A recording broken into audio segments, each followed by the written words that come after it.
Sebelumnya saya memperkenalkan diri. Nama saya Junita Arnel, lahir dan besar di Jakarta, dari pasangan Arnel Najir dan Magdalena. Bapak saya adalah seorang Dayak Ngaju yang berasal dari Desa Telangkah, Katingan, Kalimantan Tengah. Salam buat saudara-saudara Katingan, Kasungan, Sampit.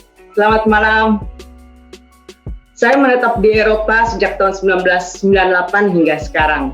Dan pada saat ini saya berdomisili di kota Lugano, di Kanton Ticino, Swiss, di mana profesi saya sebagai kolaborator ilmiah untuk Museum Budaya Lugano dan juga sebagai fotografer nasional.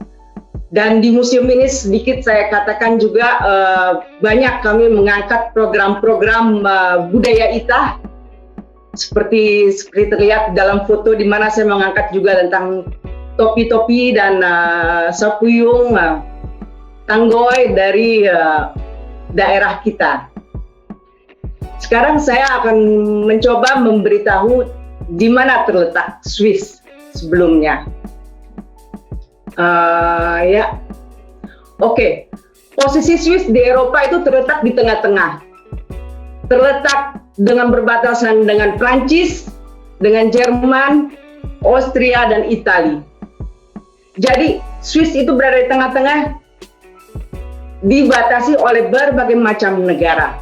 Jadi kita mempunyai banyak perbatasan, dari perbatasan besar maupun perbatasan kecil.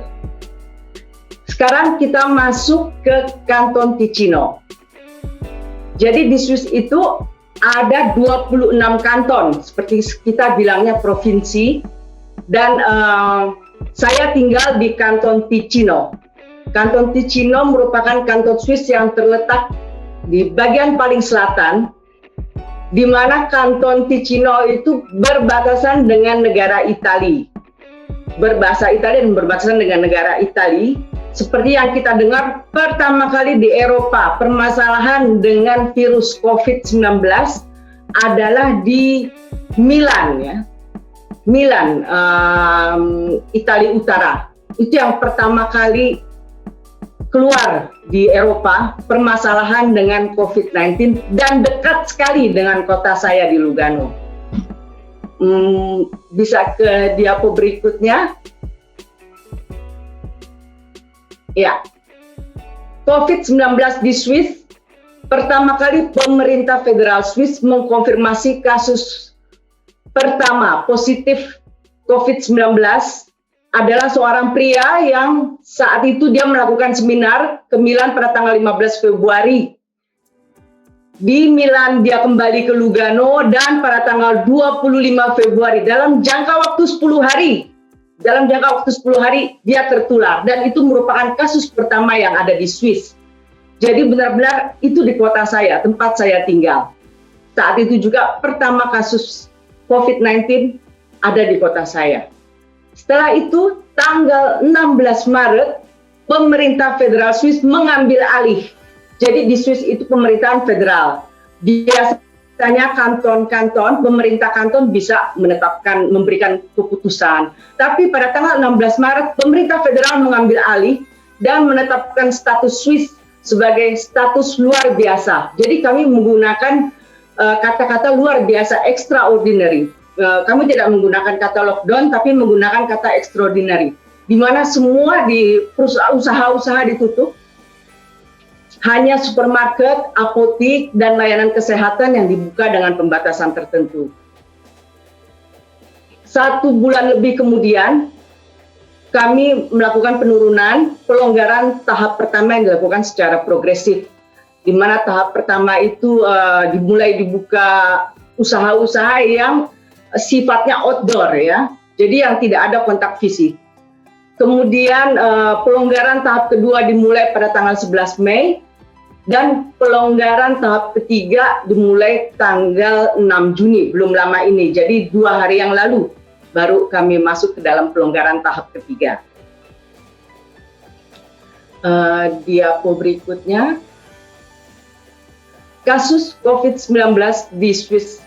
Jadi populasi penduduk Swiss itu sendiri sedikit sekali, ya. Hanya 8,5 juta.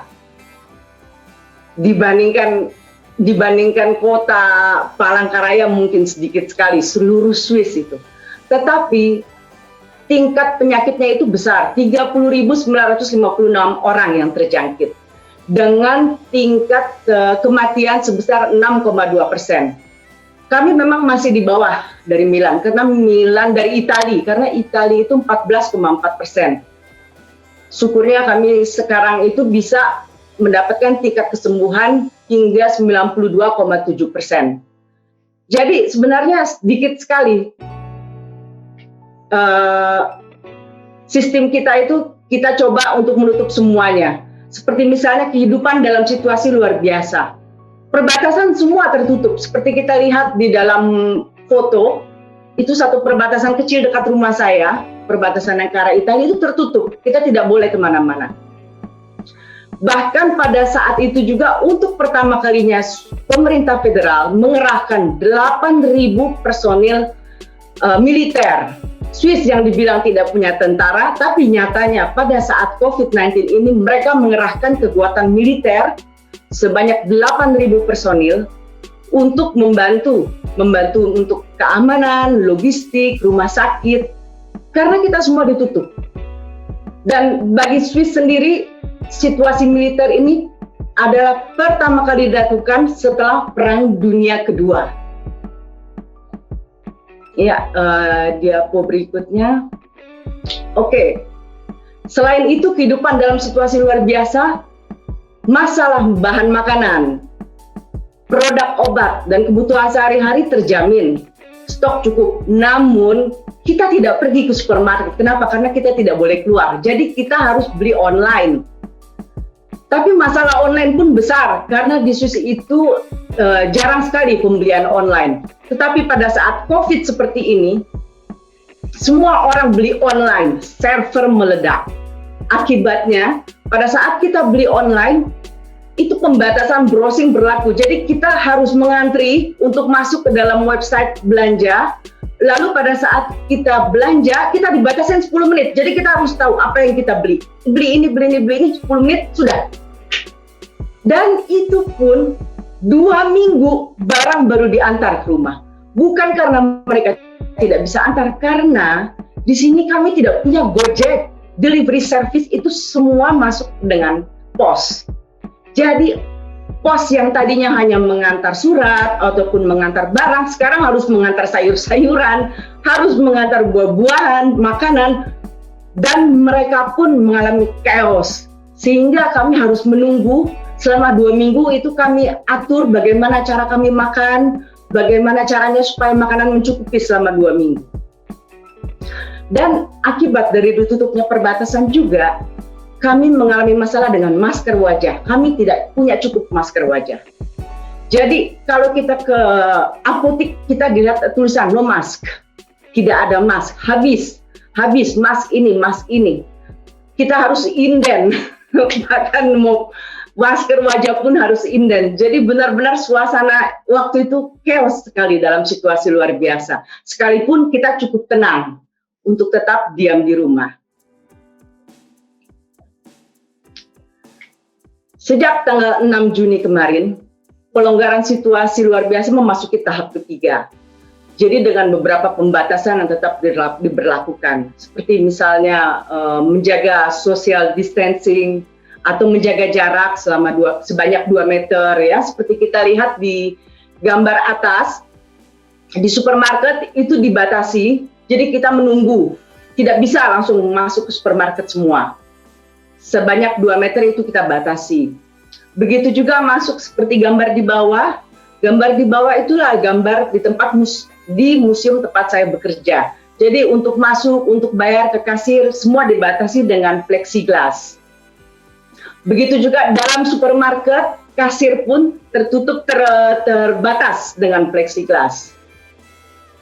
Dan masker wajah, walaupun tidak diwajibkan masker wajah di sini, tetapi mereka menganjurkan untuk menggunakan masker wajah, terutama untuk di tempat keramaian, untuk penggunaan transportasi umum.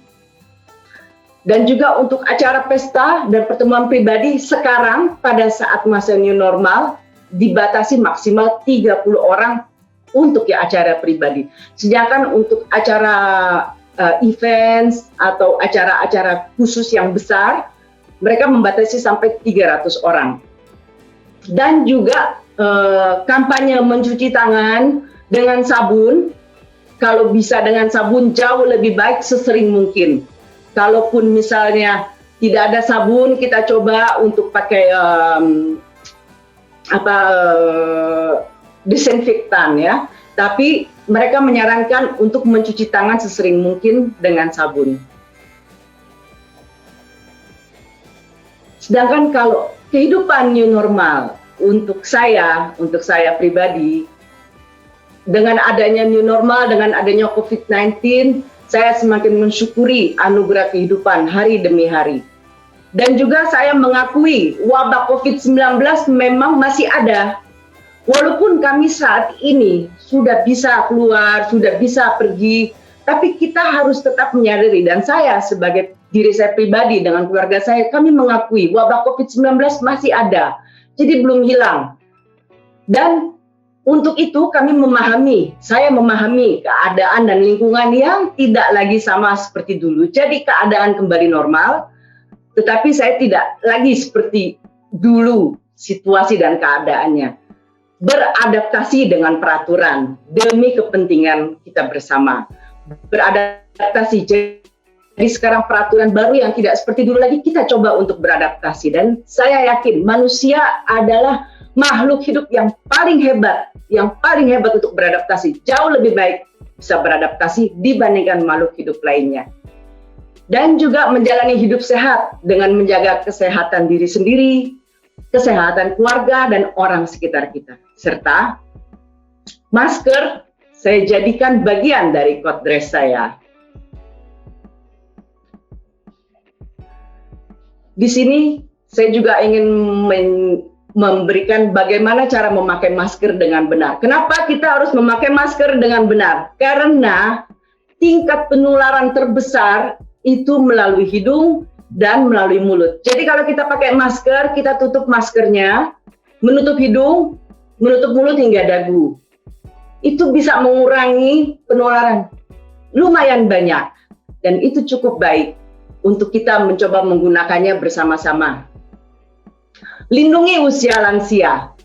Mertua saya tinggal di rumah di rumah dia sendiri, jadi kita tidak tinggal sama-sama.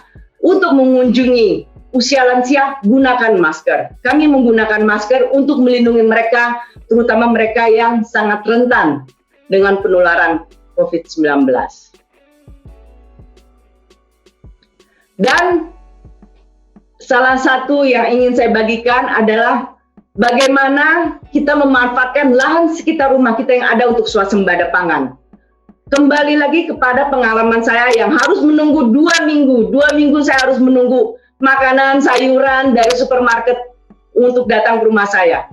Tapi sekarang saya bilang saya akan mengganti kebun bunga saya dengan kebun tomat, labu, buah kiwi, sehingga dengan masa waktu 2 minggu makanan dari supermarket, kalau misalnya ada gelombang kedua, mudah-mudahan jangan, saya bisa dengan aman bisa makan di rumah. Terima kasih untuk waktunya. Salam sehat Indonesia.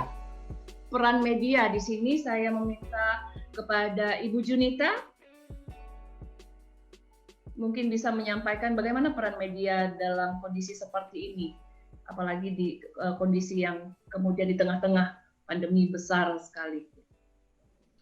Ya, terima kasih dengan Pak Berry ya.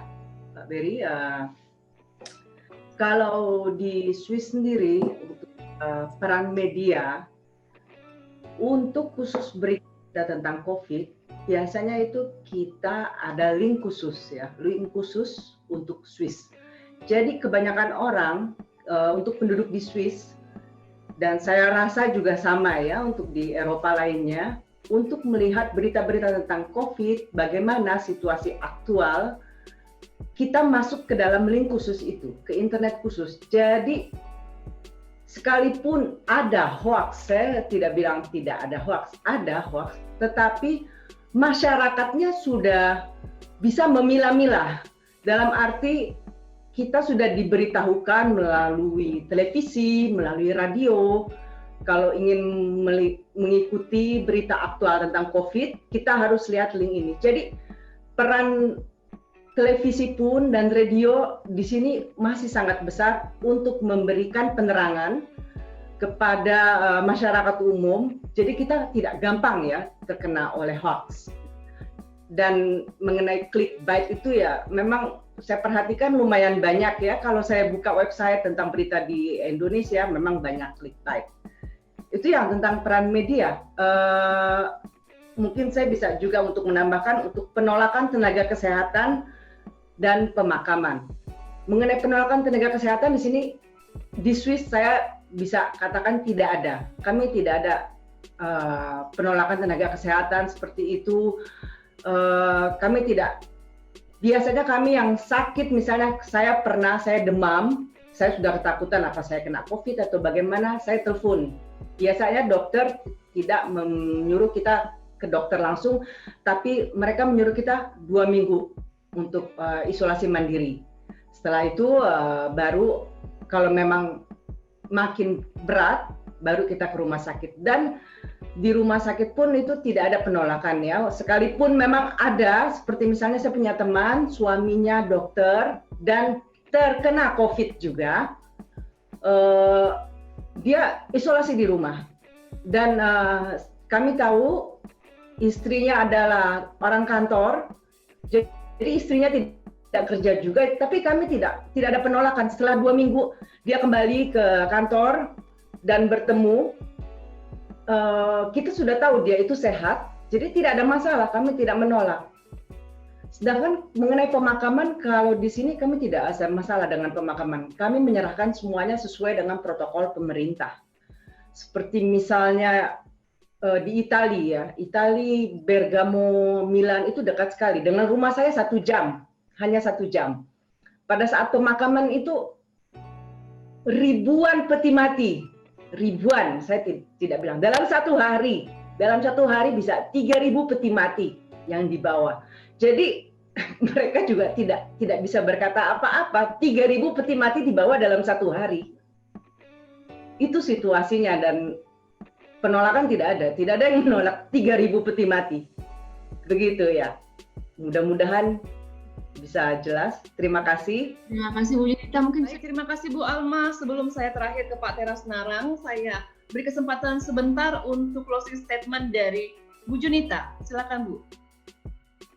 Ya, terima kasih ya Bu Fitri. Ya, closing statement saya mungkin tidak beda jauh dengan Bu Alma ya. Saya sangat setuju sekali dengan cara mengeksplor Dewan Adat Dayak. Karena kalau kita lihat di hulu, seperti dulu saya waktu itu pernah ke Tumbanggagu, ketahanan pangan di hulu-hulu kelihatannya dengan masih adanya lahan, masih adanya beras, sawah, makanan juga masih ada di dalam hutan, di hulu, orang masih banyak berladang, itu kelihatannya jauh lebih baik daripada yang di kota. Karena kalau yang di kota kita untuk makan, kita harus beli beras, kita harus beli ini. Sedangkan kalau kita di hutan, kita ada lahan, kita bisa menanam beras, kita bisa menanam makanan. Dan itu saya rasa juga dengan budaya Humba Betang kita bisa saling membantu. Jadi di sini saya juga ingin menghimbau sedikit, bukannya saya tidak menyarankan untuk tidak mempercayai pemerintah, tetapi bantu pemerintah. Karena seperti tadi juga Bapak Rio bilang, pemerintah dan rakyat seperti suami dan istri. COVID adalah pelakor. Jadi kita jangan sampai kalah sama pelakor, seperti kata Bapak Rio tadi. Begitu juga saya minta bantuan dari rakyat. Itu besar artinya. Kenapa? Karena akan juga besar juga bagi kita semua.